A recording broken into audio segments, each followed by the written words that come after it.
नमस्कार, मैं आरडी भारती और आप देख रहे हैं बिहारी सुल्तान। उत्तर प्रदेश के उपचुनाव में और उत्तर प्रदेश जो देश का सबसे बड़ा राज्य है, वहां से एक बड़ी मैसेज निकल कर आ रही है। बहन मायावती जी का जो लेटेस्ट प्रेस कॉन्फ्रेंस है, जो कल उन्होंने बताया, उन्होंने अपने संदेश में बहुत कुछ कह दिया, बहुत सारी सी बातें कह दी। और रही बात ये बात गौर करने लायक है, आम जनता से जुड़ी हुई है। बहन मायावती जी का तंज था कि भाजपा ये कहती है कि बटोगे तो कटोगे, और अखिलेश यादव जी ये कहते हैं कि जुड़ोगे तो जीतोगे। लेकिन वो जीत किसकी होगी, नेताओं की या आम जनता की, ये सवाल है। और इसी के इर्द गिर्द वहां के उपचुनाव में कौन आगे बढ़ रहा है, कौन क्या कर रहा है, सबके ऊपर हम निगाह डालेंगे। लेकिन आपको बता दें कि बटोगे तो कटोगे ये एक हिंसक लाइन है जो भाजपा कह रही है, और समाजवादी पार्टी ये कहती है कि अगर जुड़ोगे तो जीतोगे, यानी समाजवादी पार्टी की जीत होगी।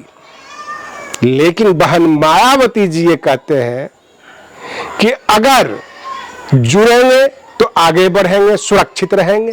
कहने का मतलब बसपा से अगर आप जुड़ेंगे तो आगे बढ़ेंगे और सुरक्षित रहेंगे। एक छोटा सा शब्द है सुरक्षित रहेंगे। कहीं न कहीं से बहन मायावती जी ये संदेश दे रही हैं कि हमारे देश के जो SC ST वर्ग है ये असुरक्षित है। और ये असुरक्षा की भावना जब इतने वरिष्ठ नेताओं में आ गई है और देश के हर कोने कोने से ये आवाज आती है, ये मैसेज आता है, बहुत जगह है जो है हत्या, बलात्कार, इस तरह की घटनाएं सामने आ जाती है। बहुत सारे जो है माइनर्स, जो नाबालिग है, उनके साथ जो ज्यादती होती है, इन तमाम चीजों को इशारा करती है बसपा। ये कहती है कि बसपा से अगर जुड़ेंगे तो आगे बढ़ेंगे, सुरक्षित रहेंगे। इसका मतलब यह भी हुआ कि देश का SC, schedule caste, schedule tribes आगे नहीं बढ़ रहे हैं, वो जहां है वहीं खड़े हैं। और रही बात ये, वो सुरक्षित भी नहीं है। बहन जी ने साफ संदेश दे दिया। और सवाल ये उठता है, इन्हीं लाइनों में सोशल मीडिया पे, एक्स पे, फेसबुक पे, ट्विटर पे और यूट्यूब पे हर जगह लोगों ने अपनी अपनी प्रतिक्रिया देना शुरू कर दिया। बहुत सारे लोग जो राजनीतिक विश्लेषक हैं, वो भले ही टीवी पे ना आते हो, लेकिन उनके बातों में दम है। वो ये कहते हैं जब जब समाजवादी पार्टी सत्ता में आती है तो उसके ठीक बाद भाजपा आ जाती है, क्योंकि समाजवादी पार्टी माय समीकरण को लेकर चलती है, मुस्लिम और यादव, और इससे ध्रुवीकरण होता है, भाजपा को मौका मिल जाता है सारे हिंदुओं को एक जगह करने का, हिंदुत्व का वो नारा देने लगते हैं, लोग गुमराह होकर भाजपा को वोट कर देते हैं, क्योंकि ये पूरा का पूरा लेफ्ट कॉर्नर यानी रास्ता समाजवादी पार्टी देती है। और भाजपा की ये इच्छा होती है कि उसके विपक्ष में हमेशा से समाजवादी पार्टी रहे। बसपा को विपक्ष नहीं मानते, क्योंकि बसपा के साथ एक समस्या यह भी है, समस्या कह लीजिए या उनका गुण कह लीजिए, वो सबको लेकर चलते हैं। वह सर्व समाज, बहुजन समाज, अल्पसंख्यक, सबको लेकर चलते हैं। ये सबसे बड़ी बात है बसपा के लिए, और बसपा का काट करना भाजपा के बस की नहीं है। ये सबसे बड़ी समस्या है भाजपा के लिए। इसलिए भाजपा ये चाहती है कि फ्रंट पे हमेशा सपा रहे, और सपा मुस्लिम यादव का रट लगा के रखे, ताकि मुझे ध्रुवीकरण करने का मौका मिले।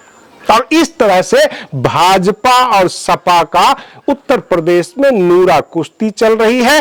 लेकिन बहन मायावती जी पर्सनल इंटरेस्ट लेकर प्रेस कॉन्फ्रेंस भी करती हैं, लोगों के बीच जाती हैं, मतदाताओं से मिल रही हैं, अपने कार्यकर्ताओं से, और जहां जहां उम्मीदवार है उन उम्मीदवारों को मनोबल भी बढ़ा रही हैं, बीच बीच में संदेश और अपना नारा भी दे रही हैं। इस हिसाब से अगर उत्तर प्रदेश में धर्मनिरपेक्ष ताकत ऊपर आ जाता है, जहां ध्रुवीकरण की संभावना ना हो तो बसपा 100% चुनाव जीतेगी। लेकिन जहां पर ध्रुवीकरण होता है, बसपा का अपना कैडर वोट मिलता है और ध्रुवीकरण करके या तो सपा बाजी मार लेती है अथवा भाजपा बाजी मार लेती है। अगर आप इससे सहमत हैं तो एक लाइक जरूर कीजिएगा और अपनी प्रतिक्रिया जरूर दीजिएगा। क्या भाजपा और सपा दोनों ध्रुवीकरण करके राजनीति कर रही है, चुनाव जीतती है? बिहार और उत्तर प्रदेश दोनों जगह की राजनीति में एक बड़ा फर्क है कि बिहार में अगड़ा और पिछड़ा की राजनीति होती है और उत्तर प्रदेश में हिंदू मुस्लिम की राजनीति हो जाती है। जहां पर समाजवादी पार्टी ये दावा करती है कि मुस्लिम वोट हमारे हैं, अल्पसंख्यक वोट हमारे हैं।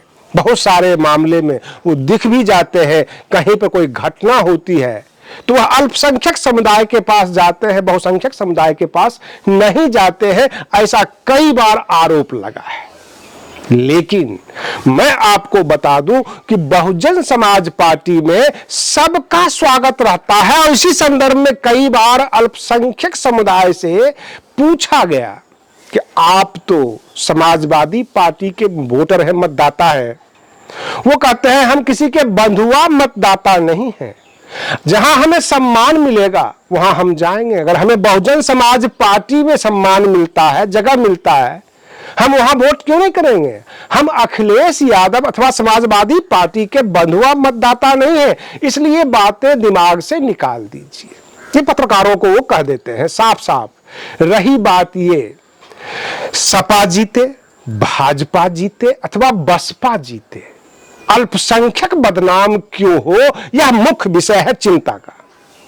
आम जनता हमेशा कटघरे में आ जाती है। चुनाव के बाद गुस्सा उतारा जाता है। जिस क्षेत्र से सत्ताधारी दल नहीं जीतते वहां के विकास कार्य अवरुद्ध होते हैं, वहां के सड़क नाले किसी पर ध्यान नहीं दिया जाता और तो और सरकारी योजनाओं का भी लाभ नहीं मिलता। मैं आपको बता दूं कि लाखों ऐसे परिवार उत्तर प्रदेश में हैं जिन्हें राशन की जो सुविधा है वह भी उपलब्ध नहीं है। उनके गांव तक सड़कें नहीं गई है। चाहे आप अंबेडकर नगर के कटहरी विधानसभा को देख ले, करहल विधानसभा को देख ले, या जो भी वहां पर है, हर गांव में पक्की सड़कें नहीं पहुंची है, शौचालय नहीं है, लोग खेतों में जाते हैं। कहने का तात्पर्य है सरकारी सुविधाओं का लाभ हर जगह नहीं पहुंच रहा है और यह एक गुस्सा है सत्ता पक्ष का कि इन लोगों ने हमें वोट नहीं दिया।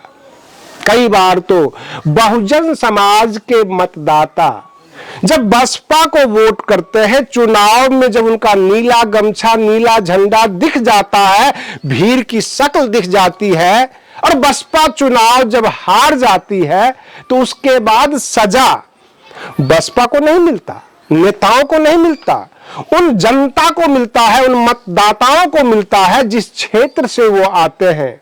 और सत्ता पक्ष विकास के सारे कार्य अवरुद्ध कर देते हैं।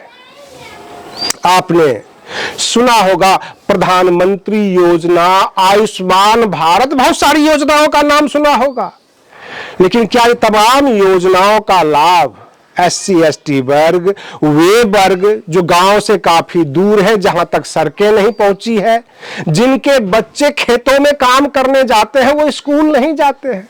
चाहे आप जितना मर्जी दिल्ली में बैठ के आरक्षण के ऊपर चर्चा कर ले, सर्वोच्च न्यायालय कुछ भी बोल दे, लेकिन उन मतदाताओं के बारे में सोचना जरूरी है जो इन तमाम सुविधाओं से महरूम हैं, दूर रहते हैं और इस्तेमाल भी वही होते हैं।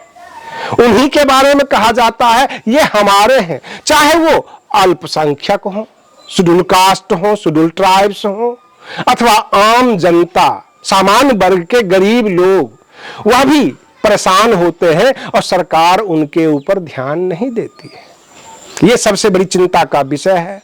ये सारे के सारे एक तरह से चेस बोर्ड पे बैठ के, राजनीति को चेस बोर्ड बनाए हुए हैं, वहां पर बैठ के नुआ कुश्ती करते हैं, टीवी चैनल पर आकर डिबेट करते हैं, एक दूसरे को नीचा दिखाते हैं।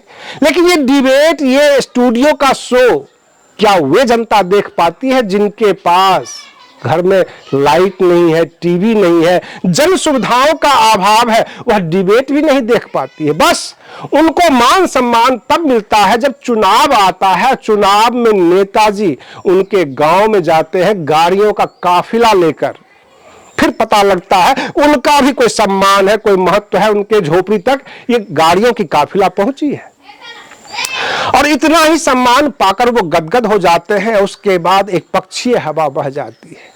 इस लोकतंत्र की सबसे बड़ी मौत इसे ही कहा जाए कि जिनके वोट से आप राजा बनते हैं उन्हीं को धोखा देते हैं, उन्हीं जनता को जो है हथियार बनाए हुए हैं। ये सबसे बड़ी समस्या है। इस उपचुनाव में जो उत्तर प्रदेश के 9 सीटों पर हो रहा है, बहन मायावती जी का एक अलग रूप देखने को मिला। रैली का जवाब रैली से, कार्यकर्ताओं से वो लोग मिलते हैं तो हम भी अपने कार्यकर्ताओं से मिलेंगे। अगर वे लोग नारा देते हैं कि बटोगे तो कटोगे, दूसरा कहता है कि जुड़ोगे तो जीतोगे, हम ये कहते हैं कि बसपा से जुड़ोगे तो आगे बढ़ोगे और सुरक्षित रहोगे। यानी त्रिकोणीय चुनाव हो रहा है। अगर लोगों को, आम जनता को समझ में आ गई कि धर्मनिरपेक्ष ताकत अगर उत्तर प्रदेश में कोई है तो बहुजन समाज पार्टी है। और पिछले 7 सालों से कहा जा रहा है उत्तर प्रदेश का हाल केवल ध्रुवीकरण, केवल जाति धर्म की वहां पे झगड़े हैं, विकास की राजनीति नहीं है, विकास के ऊपर सवाल नहीं होता। बीच बीच में कभी सांड कभी सड़क, इसके बारे में सवाल कर लिया जाता है सत्ता से, अन्यथा केवल ध्रुवीकरण। कोई कहता है हमारे पास माय समीकरण है, कोई कहता है हम हिंदुत्व को जगा रहे हैं, और इस हिसाब से राजनीति हो रही है। लेकिन ये राजनीति की एक अच्छी शुरुआत है कि बहन मायावती जी बीच में आकर एक ताकत के रूप में खड़ी हो गई है, अपने कार्यकर्ताओं, अपने मतदाताओं को संबोधित करने लग गई है। कहने का तात्पर्य कि अपने नेशनल कोऑर्डिनेटर, जिला अध्यक्ष के ऊपर वो नहीं छोड़ रही हैं। आज के लिए बस इतना ही। आप बने रहिए बिहारी सुल्तान चैनल पर। हम फिर मिलते हैं अगले वीडियो में, तब तक के लिए धन्यवाद।